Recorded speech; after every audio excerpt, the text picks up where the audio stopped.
So what we need to do is say, if we need more energy, where's it going to come from? Where do we get the energy from, guys? Tell me, put in the chat box. Where does energy come from? I want to know where you think it comes from. Chat in the chat box so I can see. Okay, it comes from mindset, comes from the body, comes from my chest, comes from food. Comes from food. Okay, hold on a second. I'm seeing food. Hold on a second. Okay, let me have you consider something different. Don't get me wrong, food is a source of energy, but it's not the source of energy. Now, I'll prove it to you. How many of you can remember a time, a holiday, in America, like Thanksgiving or Christmas around the world, wherever it is, a holiday, where you get together with your family, pre-COVID, right? And what do most people do? They have a big, giant meal. And what do you eat? You go, I'm just going to have vegetables because it's Thanksgiving. I want to give thanks to my body. No. What do? How much do you eat on those holidays? How much? A little or a lot? Come on, guys. Show me with your hands. Which one? Show me the volume, right? Yes. Usually we eat so much. We're so stuffed at the end. What do you say? Oh, I'll never eat again. And someone goes, pumpkin pie? And you go, okay. Right? But at the end of that, do you feel like going for a run? You playing football? Soccer, whatever, do you feel like? No, what do you feel like doing? Lying down and having a nap. So food is not the source. And then people tell me sleep. I saw several people say sleep. How many have ever slept 8 hours and you're still freaking exhausted? Raise your hand if you've ever done this before. Say aye.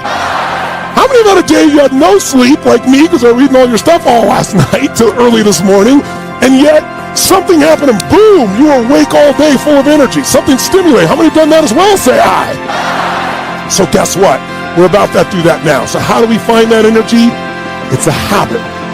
But it starts with the way you move, the way you breathe, the way you use your voice. When you look at the accomplishments of accomplished people, and you say, boy, that must have been really hard. You know, when you look at something that looks hard, that was probably easy. And conversely, when you look at something that looks easy, that was probably hard. And so you're never going to know which is which until you actually go and do it. So just go and do it, try, learn from it. You'll fail at some things. That's a learning experience that you need so that you can take that on to the next experience. Don't let people who you may respect and who you believe know what they're talking about, don't let them tell you it can't be done. Because often they will tell you it can't be done. It's just because they don't have the courage to try it. The bridge between reality and a dream is work. And I always, in moments of despair and doubt and dark days, focus on the work. I show up and I work and I work and I work. You'll never be the best looking, you'll never be the tallest, most talented, most capable, you'll never have the most money. There will always be someone who's better at whatever you're doing than you are. So you can always be the hardest working person in the room. And I think the hardest working person will always win. Hard work pays. I put in a hell of a lot of work all throughout this build-up in the fight. I pumped out more content than anybody, more content than Fox, more content than ESPN, more content than BT Sport, more content than everybody on the microwave on my own channels. You know what I mean? I'm a workhorse from all angles, not just in the gym. I'm building this media empire now myself, and we pumped out the content. I'm very proud of how it went.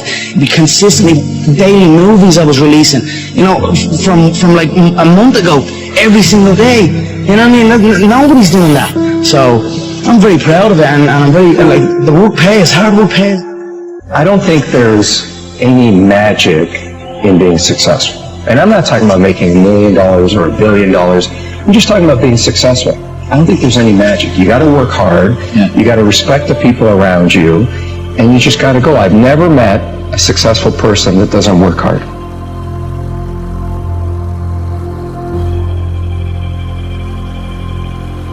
Somewhere deep inside, you know what kind of person you were designed to be. If you want to produce great acorns, think like an oak, not like an acorn.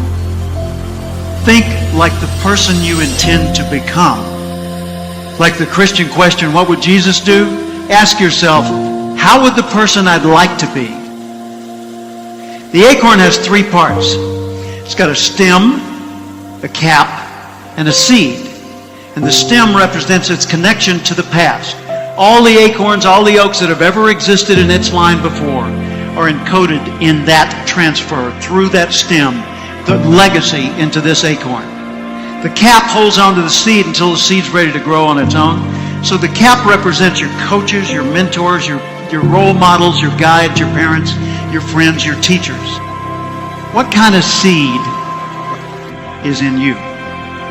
I believe part of our responsibility in life is to find out who we are, to discover ourselves. First off, we need to respect our nature.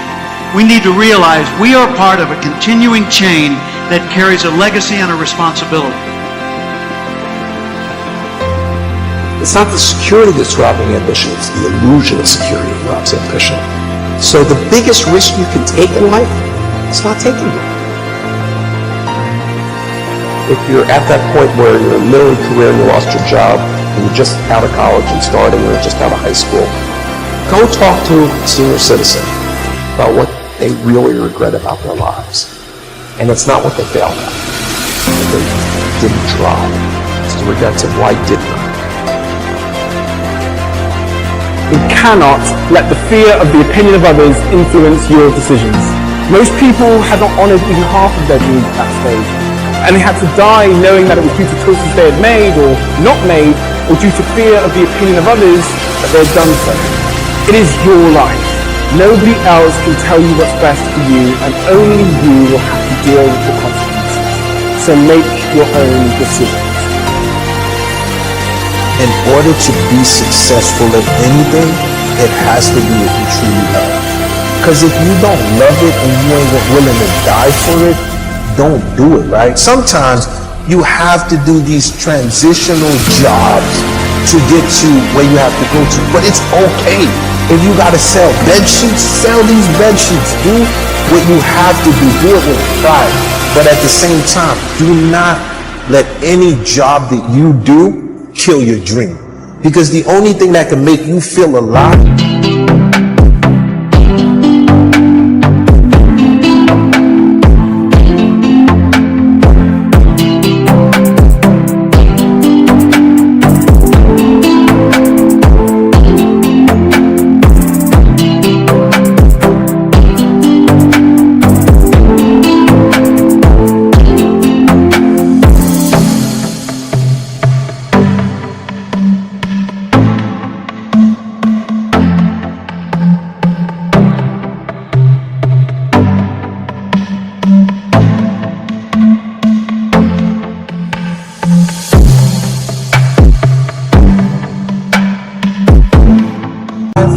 is your dream. Don't let anybody steer you away from where you want to be in life. Not your parents, not your teachers, not your guidance counselors. If you have a passion and you feel confident that you can do it, go after it. The hell with everybody else. This is your life. You have the tools and resources. When you wake up every day, you know that you're blessed. You've been given an opportunity that most people in life have not. You have the ability to live your dreams.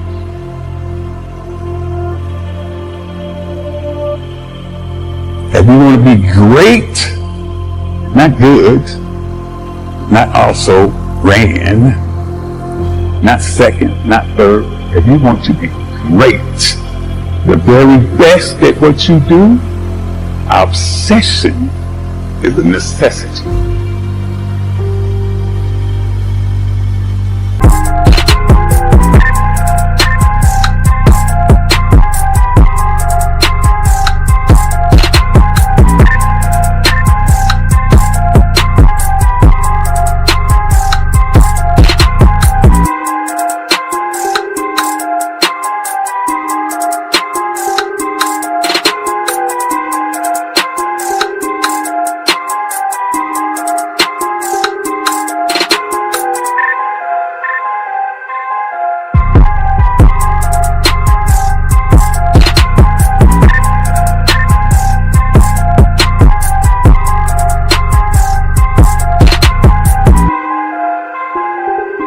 Once you have that magnificent obsession, once you question impossible to can, then when somebody like that tells you you can't do something, you have chosen the wrong one to tell something like that to. I will show you what I can do.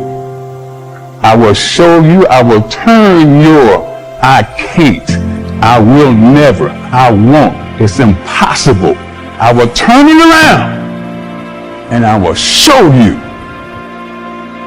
Because you know, as you're going through a difficult time right now, I promise you, I assure you, the clouds will lift. Right there is sunlight above the clouds. You're just looking at the clouds right now. And they will lift, and crisis has come to teach you the big lesson you're meant to learn to move to your next level in the next chapter of your greatest life.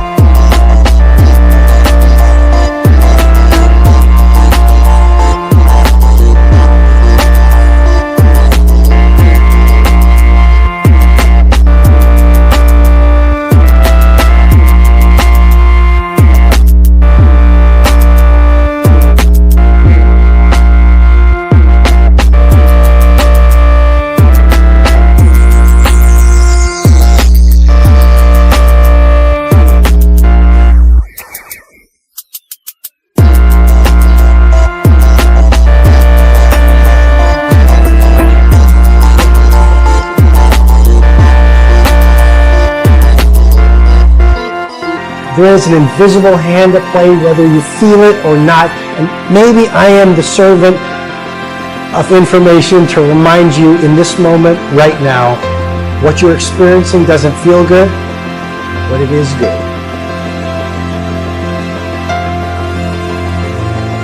Please remember that you are built to shine. Great things are coming your way. You are not average. The darkness will pass. World class is coming, and you are meant to fly. In life, you will run across bits of life. You sure will. You'll run across things that happen in your life that are so wrong. But have a little saying. In the end, everything will be okay. And if it's not okay, it's not the end.